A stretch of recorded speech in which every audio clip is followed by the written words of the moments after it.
মহানায়ক উত্তম কুমারের পছন্দের খাবারের তালিকা জানা আছে? যদি জানা না থাকে এই ভিডিওতে তোমরা জানতে পারবে। Hi everyone, welcome back to my channel Anjana entertainer. বন্ধুরা, তোমাদের সকলকে আমার এই ছোট্ট ইউটিউব চ্যানেলে স্বাগত জানাই। আজকের ভিডিও শুরুতেই তোমরা বুঝে গেছো আমি কি বিষয়ে কথা বলতে যাচ্ছি। ভিডিওটি পুরো দেখার পরে যদি ভালো লেগে থাকে তাহলে অবশ্যই একটা ছোট্ট করে লাইক দিও, শেয়ার করো বন্ধুদের সাথে, কমেন্ট করে তোমাদের মতামত অবশ্যই জানিও, কারণ কমেন্ট করলে আরো ভালো ভিডিও তোমাদের জন্য আনতে মোটিভেটেড হই। যারা এখনো আমার চ্যানেলটিকে সাবস্ক্রাইব করোনি তারা অবশ্যই চ্যানেলটিকে সাবস্ক্রাইব করে আমার পাশে থেকো, আর যারা অলরেডি সাবস্ক্রাইব করে দিয়েছো তাদের জন্য আমার অনেক ভালোবাসা এবং অনেক ধন্যবাদ। তাহলে শুরু করা যাক মূল ভিডিও। ক্যাশিয়ার থেকে হয়েছিলেন সুপারস্টার। জীবনের প্রথম দফায় ছিলেন কলকাতা পোর্ট ট্রাস্টের কর্মী, কিন্তু অভিনয় করার ইচ্ছা মনের মধ্যে জমিয়ে রেখে তাকে বাড়তে প্রশ্রয় দিয়েছিলেন। তিনি আর কেউ নন, আপামর বাংলা ছবির দর্শকের ম্যাটিনি আইডল মহানায়ক উত্তম কুমার, যার ভুবন ভোলানো হাসিতে আজও বুঁদ 8 থেকে 80। তবে তার শিল্পী মনোভাব শুধু অভিনয় নয়, রসনাবিলাসেও ধরা পড়ে।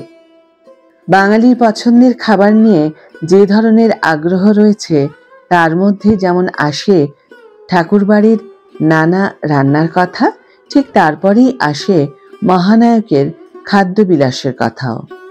এই নিয়ে বহুবার দর্শকের কৌতূহল মিটিয়েছেন সুপ্রিয়া দেবী।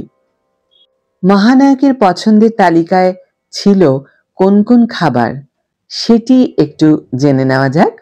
সাধারণ ঘরোয়া খাবার কলাইয়ের ডাল, আলু পোস্ত থেকে মাছ, মাংসের নানা পদ ছিল তার পছন্দের। এর মধ্যে লঙ্কা মুরগি এবং শেষ পাতে সাগর দই ছিল তার পছন্দের খাবারের তালিকায়।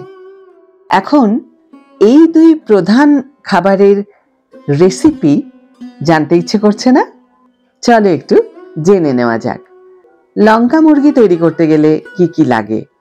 মুরগির মাংস 1 কেজি, পেঁয়াজ কুচি 2টি, আদা বাটা 1 চা চামচ, রসুন বাটা 1 চা চামচ, কাঁচা লঙ্কা বাটা 2 থেকে 3 চামচ স্বাদ মতো, জিরে গুঁড়ো 1 চা চামচ, ধনে গুঁড়ো 1 চা চামচ, লঙ্কা গুঁড়ো 1 চা চামচ, গরম মশলা গুঁড়ো 1/2 চা চামচ, তেল প্রয়োজন মতো, নুন স্বাদ মতো, চিনি 1/2 চা চামচ, ধনেপাতা কুচি। এখন কিভাবে রান্নাটি করতে হবে? প্রথমে মুরগির মাংস ধুয়ে নিয়ে তাতে নুন ও হলুদ মাখিয়ে বেশ কিছুক্ষণ রেখে দিতে হবে। এরপর কড়াইতে তেল গরম করে নিয়ে কেটে রাখা পেঁয়াজ হালকা বাদামি করে ভেজে নিতে হবে। এরপর একে একে আদা, রসুন, কাঁচা লঙ্কা বাটা দিয়ে ভালো করে কষিয়ে নিতে হবে। এরপর তাতে জিরে, ধনে ও লঙ্কা গুঁড়ো দিয়ে ভালো করে কষিয়ে নিয়ে নুন ও চিনি যোগ করতে হবে। কিছুক্ষণ নাড়িয়ে দিয়ে তাতে যোগ করতে হবে ম্যারিনেট করে রাখা মাংস। ভালোভাবে সমস্ত কিছু কড়াইতে একসঙ্গে মিশিয়ে নিয়ে অল্প আঁচে ঢেকে রেখে দিতে হবে। মাংস সেদ্ধ হয়ে গেলে গরম মশলার গুঁড়ো মিশিয়ে উপর থেকে ধনেপাতা কুচি ছড়িয়ে পরিবেশন করতে হবে মহানায়কের পছন্দের লঙ্কা মুরগি।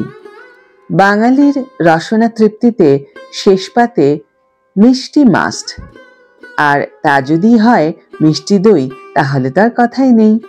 মহানায়কও এর ব্যতিক্রম ছিলেন না, তার পছন্দ ছিল এক্ষেত্রে সাগর দই।